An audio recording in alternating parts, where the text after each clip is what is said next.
Okay students, in the last class we have discussed about the factors on which resistance of a conductor depend. The today's session will be completely devoted towards the numerical approach of what we have learned so far till now. This is my lecture 5 and this is the numerical based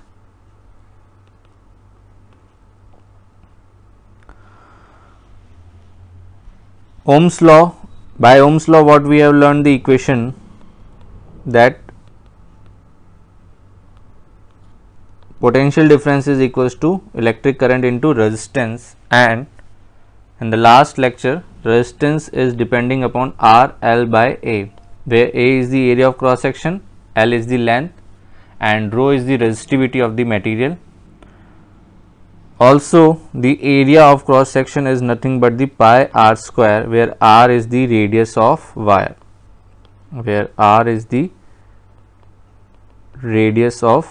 So, these formula we will use in today's session. So, now on page number 208, some examples were given in your NCERT book that we will try to solve here.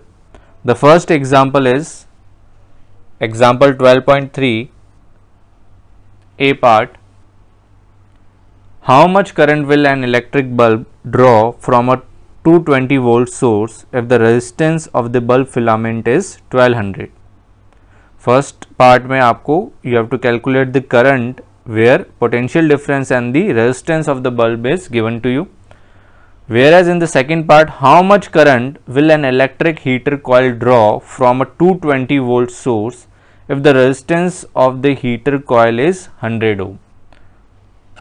So, try to solve this by pausing the video. Okay, fine. So, how we will solve A part? We know that by Ohm's law, first of all you have to mention that which equation you are using. So, by Ohm's law V equals to IR, and here in the question V is given to you as 220 volt, R is the resistance of the bulb which is given to you 1200 ohm. So, I will be equals to, you have to calculate the I, that is the electric current that will flow in the electric bulb. So, I will be equals to V by R. So, I is how much? Put the values of volt and resistance. So, 220 divided by 1200. If you calculate this, you will get the answer 11 by 60. You will get 0.18 ampere. Ampere is the unit of, A stands for ampere, unit of electric current. Okay, that we have studied. Now, in the B part, how much current will an electric heater coil draw from a 220 volt source if the resistance now is 100 ohm? The same equation we will use, I equals to V by R.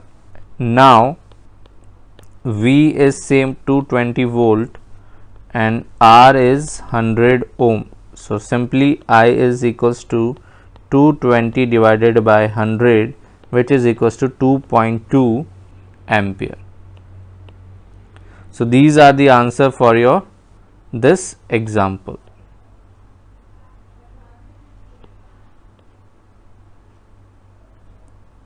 Okay, easy hai? Now, read the next example. The potential difference between the terminals of an electric heater is 60 volt when it draws a current of 4 ampere. What current will the heater draw if the potential difference is increased to 120 volt? Pause करके solve करो एक बार. Okay. So, what the question is saying, एक electric heater है जिसका potential difference उसके terminals के बीच में कितना है 60 वोल्ट. तो सबसे पहले जो गिवन है वो मैंने लिख दिया, that is potential difference is given me as 60 volt. और वो करंट कितना ड्रॉ करता है, ये भी गिवन है, 4 एम्पियर करंट उसके अंदर से पास आउट होता है फ्रॉम द सोर्स. अब ये बोल रहा है कितना करंट फ्लो होगा हीटर से अगर मैं इसका पोटेंशियल डिफरेंस क्या कर दूं, 120 वोल्ट कर दूं। तो एक तो डायरेक्ट अप्रोच है, कैसे, यहां पे क्या है, रेजिस्टेंस इज कांस्टेंट, यानी रेजिस्टेंस क्या हो रहा है, वही इलेक्ट्रिक हीटर है, रेजिस्टेंस में तो कुछ चेंज ही नहीं हो रहा। तो अगर पोटेंशियल डिफरेंस V कितना है, 60 वोल्ट से कितना हो गया, नेक्स्ट 120 वोल्ट कर दिया, तो आपसे पूछा नया करंट कितना होगा, तो ये कितना हुआ, इंटू 2, तो ये भी कितना हो जाएगा, into 2, because resistance is constant and by using V equals to IR, if R is equals to V by I and R is a constant, so V1 by I1 will be equals to V2 by I2, yes or no। ये तो short तरीका था। तो V1 कितना है 60, I1 कितना है 4, V2 कितना है 120, तो I2 कितना हो जाएगा, सॉल्व कर लो 1 और ये 2, तो I2 कितना हो गया 4 into 2 that is 8 ampere. Okay, एक तो तरीका ये है। दूसरा तरीका कैसे कर सकते हैं भाई, सबसे पहले by using ohm's law V equals to IR, तो पहले मैं रेजिस्टेंस निकालूंगा V बाय I करके। V कितना है 60 वोल्ट, I कितना है 4, 60 बाय 4 डिवाइड करो 15 ओम, तो ये मेरे पास क्या आ गया, रेजिस्टेंस किसका, इलेक्ट्रिक हीटर का। ये किसका है, रेजिस्टेंस है electric heater, and ohm is the unit of resistance. Now the question, what current, now you have to calculate the current, now you have potential difference as 120 volt and resistance we have find out by using the first statement, that is 15 ohm, तो वही V equals to IR, so I will be equals to V by R, so V is 120 and R is 15, divide 15 by 120, sorry 120 by 15 equals to 8 ampere. So this is the method that was given in your book, but you can also follow this method because resistance is constant here. Okay, now next 12.5,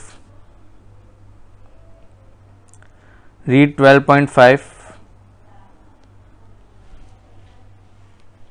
A resistance of a metal wire of length 1 meter is 26 ohm at 20 degrees centigrade. If the diameter of the wire is 0.3 mm, what will be the resistivity of the metal at that temperature? Using table 12.2, predict the material of the wire. Okay, pause करके करो solve.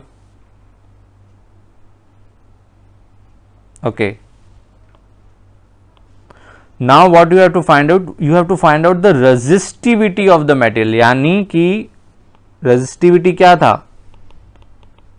रो find out करना है आपको। You have to calculate the resistivity and what is given to you, length is given to you as 1 metre of the metal wire, resistance of that wire is 26 ohm and the diameter is how much, 0.3 mm।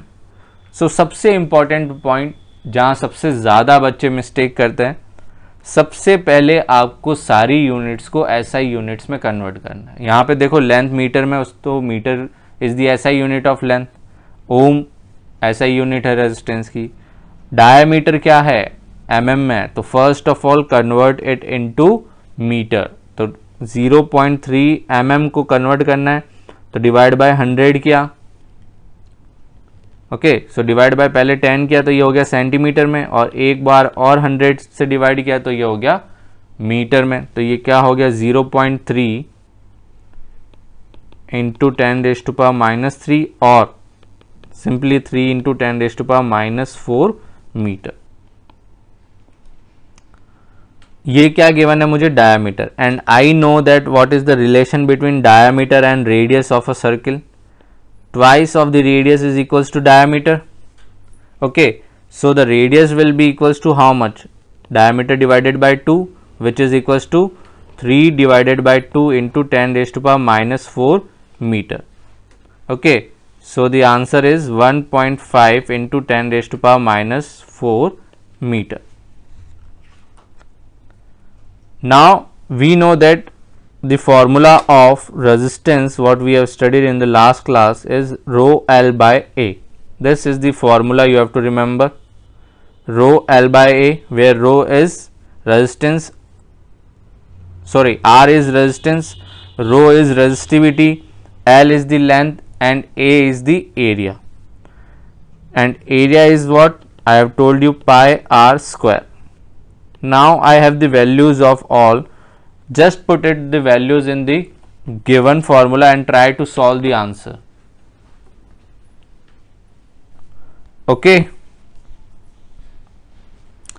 तो रो के लिए formula क्या हो जाएगा, R A by L. So R is 26, area आपको क्या रखना है, pi R square. So pi into R square that is 1.5 into 10⁻⁻⁴ का square upon length. Length is how much, 1 metre. इसको कैलकुलेट करो. You know the value of pi.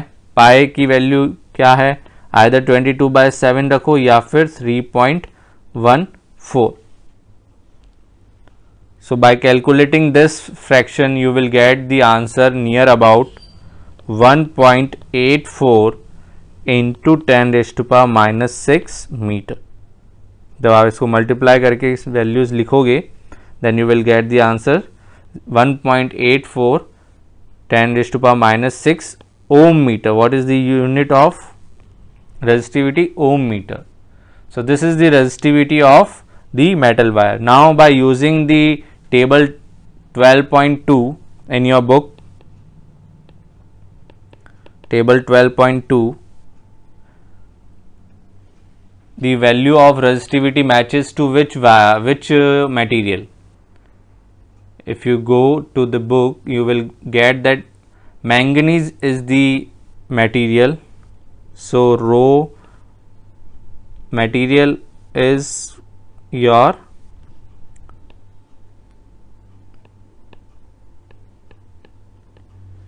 manganese has the resistivity of 1.84 into 10⁻⁻⁶ ohm meter at 20 degrees centigrade. And the question also it is given that at 20 degree centigrade you can see here. Okay, so what is the role of unit? It is play a very important role. अगर आपने ये convert नहीं किया 0.3 mm को तो बहुत ज़्यादा mistakes हो जाएगी और आपका आंसर गलत आएगा. तो first of all while reading the question please make sure that units are in your SI units. अगर नहीं है तो पहले उसको कन्वर्ट करो, then in the formula put the values and do the proper calculations. Okay, so the next one now 12.6. read the 12.6. A 4 ohm resistance wire is doubled on it. Calculate the new resistance of the wire. Pause करके try करो एक बार. Okay, क्या कह रहा है, अ 4 ohm resistance wire is doubled on it. Okay, let us से ये मेरा कोई वायर है, ठीक है, लेट अस से ये मेरा कोई वायर है, दिस इज माई वायर जिसकी लेंथ कितनी है, दिस इज माई, इसको थोड़ा सा एक्सटेंड कर देते हैं. ओके, ये मेरी वायर की लेंथ है L. This is my wire of length L and इसका एरिया ऑफ क्रॉस सेक्शन, ये जो एरिया है इसका, ये कितना है, लेट अस से A. तो अभी अगर मैं इसका फॉर्मूला लिखता हूँ R equals to rho, rho is the इसकी रेजिस्टिविटी अज्यूम कर लेते हैं, तो रो L बाय A इसका फॉर्मूला हो जाएगा. और जो कि क्वेश्चन में कितना गिवन है, इसका रेजिस्टेंस 4 ओम के बराबर. तो रो L बाय A की जो वैल्यू है वो 4 के बराबर हो गई according to the question. Now he is saying calculate the new resistance of the wire if this wire is doubled on it. यानी इसी के ऊपर मैं इसको डबल कर देता हूं, कैसे वो समझना बहुत ज़्यादा ज़रूरी. जैसे ये वायर था सेम मेरे पास, इसको मैंने क्या किया है, इसको मैंने बीच से इसका जो सेंटर पार्ट था इसको मैंने बिल्कुल बीच से कट कर दिया है, सेंटर से कट कर दिया, लेटर से ये मेरा सेंटर है। अब मैं इसको उठा के क्या कर रहा हूं, इसके डबल डोनेट यानी इसको जस्ट इसके ऊपर, इसके साइड बाय साइड नीचे रख रहा हूं, तो डबल डोनेट हो गया ये एक तरीके से। तो अब इसकी जो लेंथ है, ये लेंथ कितनी हो गई, पहले ये इसके जस्ट मिड पॉइंट से मैंने इसको कट किया है, डबल डोनेट, तो ये लेंथ कितनी हो जाएगी पहले के कंपैरिजन में, l/2 यानी हाफ लेंथ का हो गया ये। और एरिया पहले a था, अब ये क्या हो गया, a + a कितना हो गया 2a। अब देखो मैंने डायमेंशन चेंज कर दी है, वायर वही है। लास्ट क्लास में क्या पढ़ा था रेजिस्टेंस में, कि अगर रेजिस्टेंस के वायर की अगर आपने डायमेंशंस को चेंज किया है तो आपका रेजिस्टेंस की वैल्यू चेंज हो जाएगी। मटेरियल वही है, डायमेंशंस चेंज कर रहे हैं, तो रेजिस्टिविटी यानी कि रो तो वही रहेगा। तो नया जो R' हो जाएगा इस वायर के लिए, नया रेजिस्टेंस, वो क्या हो जाएगा, रो l/2 अपॉन 2a। यस और नो। तो अब इसको सिंप्लीफाई करते हैं फ्रैक्शन को, तो ये हो गया रो, ये हो गया l, ये 2 डिनोमिनेटर में चला गया और पहले से क्या है 2a, तो ये कितना हो गया रो l/a इंटू 1/4। 2 इंटू 2 4 अलग लिख दिया मैंने, रो l/a को अलग लिख दिया। क्यों किया ऐसा, because by the first equation rho l/a की वैल्यू कितनी है 4, तो ये R', नया R' कितना हो जाएगा, रो l/a इंटू 1/4, और रो l/a ही कितना है मेरे पास 4, सो 4 into 1/4 is how much 1, so R', so the new resistance of the wire, new resistance, so now you can write, so the new resistance of the wire is 1 ohm। क्या किया है वापस देखो एक बार, एक 4 ओम वायर था, उसको मैंने उसी के ऊपर डबल कर दिया, तो ये लेंथ L मान ली मैंने वायर की, और ये एरिया ऑफ क्रॉस सेक्शन।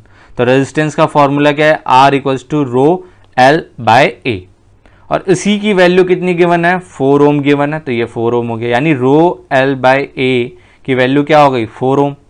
अब ये कह रहा है डबल कर दो, डबल ऑन इट का मतलब यहां से मैंने इसको ब्रेक करके इसी के ऊपर लपेट दिया। Now the length becomes l/2, क्योंकि इसके जस्ट हाफ से मैंने इसको टर्न कर दिया यहाँ पे, तो लेंथ कितनी हो गई l/2, और पहले area of cross section a था, तो अब कितना हो गया 2a। उसी फॉर्मूले में अब नया रेजिस्टेंस हो जाएगा, क्यों, क्योंकि डायमेंशंस वायर की क्या हो गई, चेंज हो गई।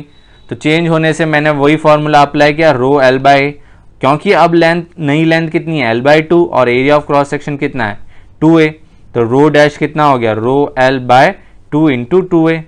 सो रो l/a की वैल्यू 4 के इक्वल है, तो 4 इंटू 1/4 इज 1, सो नया रेजिस्टेंस कितना हो गया 1 ohm. So answer is 1 Om.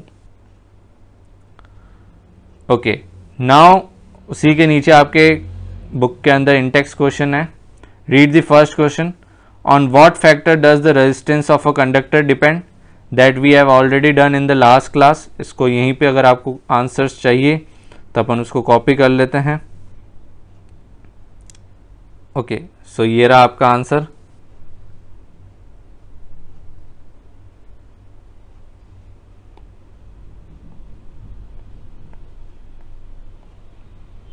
So the answer for the first part is this.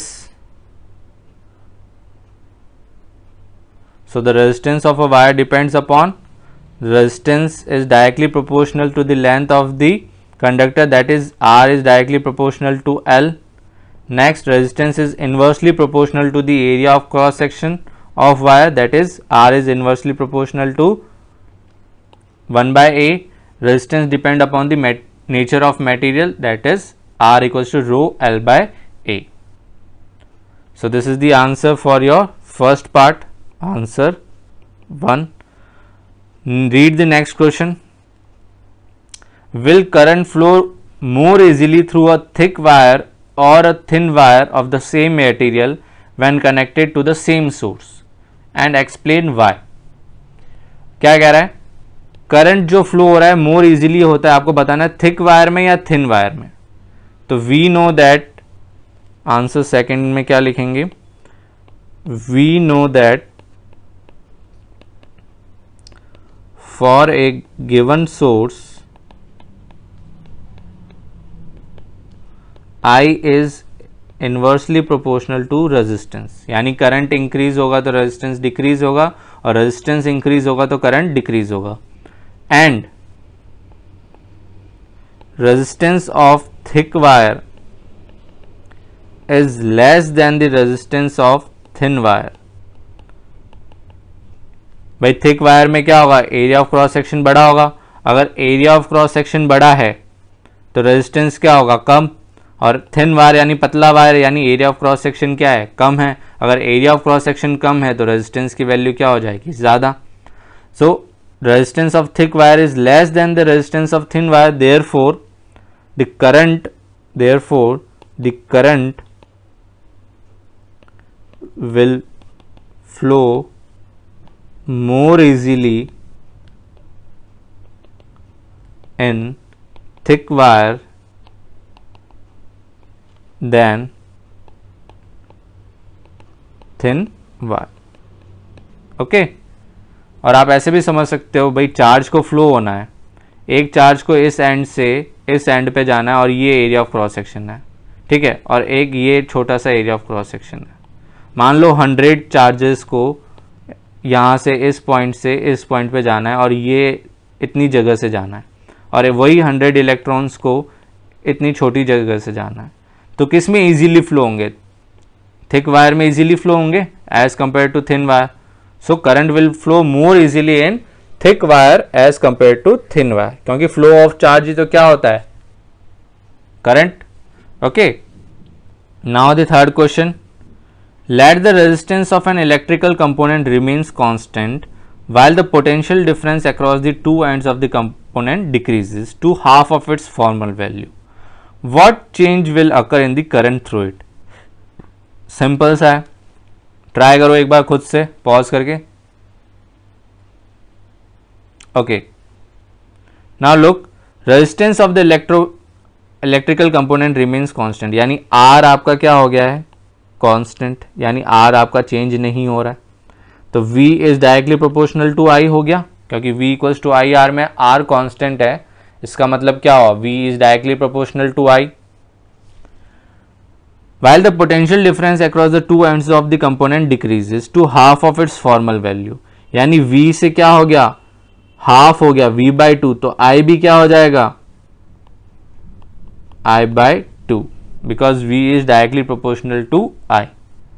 Simple है, इसको नोट डाउन करने की कोई नीड नहीं है, सिंपल सा आप रीजन लिख सकते हो. If R is constant then V is directly proportional to I, and if potential difference decreases to half of its value then current will also decreases to half of its value. Okay. Now the fourth question, why are the coils of electric toaster and electric irons made up of an alloy rather than a pure metal? तो ये question भी अपन ने previously class में answer किया था, उसी को copy कर लेते हैं, आपके पास एक साथ आंसर्स हो जाएंगे. Here it is.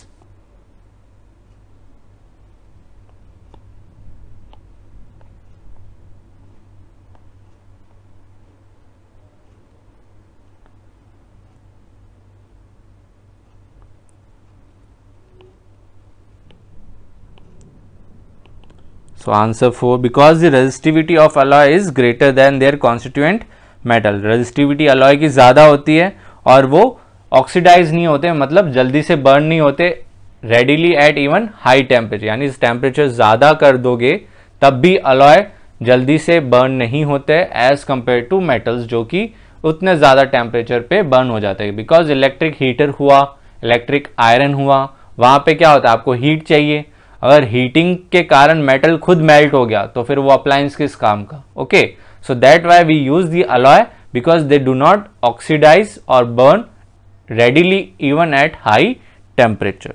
So this point you have to remember that we have already discussed. Now using the data in table 12.2, that is, let us take the table here. Here is the table. This is the table. Okay. So using the table 12.2, you have to answer this question. What is the question? Use the table 12.2 to answer the following. Which among iron and mercury is a better conductor? तो देखो iron और mercury की values देखते हैं. Where is iron? Here is the iron. Here is the iron and here is the mercury. Okay. Look at the values of iron and mercury. Whose resistivity is more? Definitely resistivity of iron is more than your resistivity of mercury. So जिसकी resistivity ज़्यादा है, then जिसकी resistivity ज़्यादा उसका resistance भी क्या होगा? Sorry, resistivity mercury की ज़्यादा है. आई एम एब्सोल्युटली सॉरी, क्योंकि वैल्यूज़ देखो एक सेकेंड पावर्स में 10⁻⁻8 एंड 10⁻⁻8 दोनों की पावर सेम है. 94 is greater, therefore resistivity of mercury is greater than resistivity of iron. तो जिसकी रेजिस्टिविटी ज़्यादा उसका रेजिस्टेंस भी क्या होगा? ज़्यादा. और जिसका रेजिस्टेंस ज़्यादा है उसमें क्या होगा? करंट मुश्किल से फ्लो होगा. तो he is asking for the good conductor. तो गुड कंडक्टर यानी कि good conductor means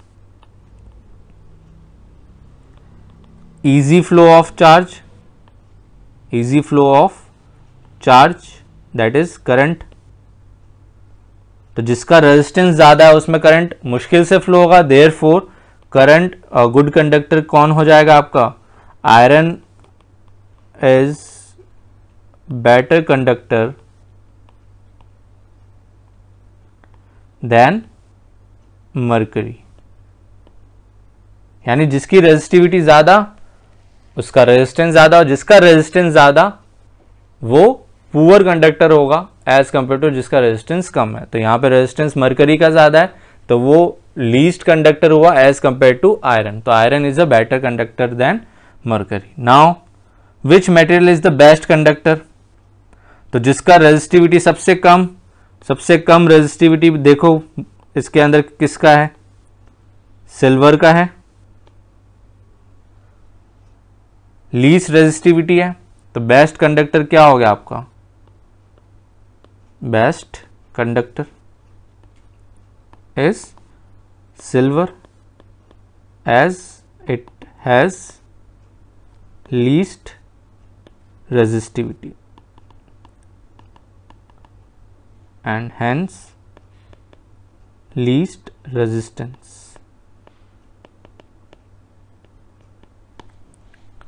So these are the problems given in your NCERT that we have solved. You can try more questions, okay, and we will take more questions at the end of this chapter related to all topics. Till then, पढ़ते रहे and enjoy करें.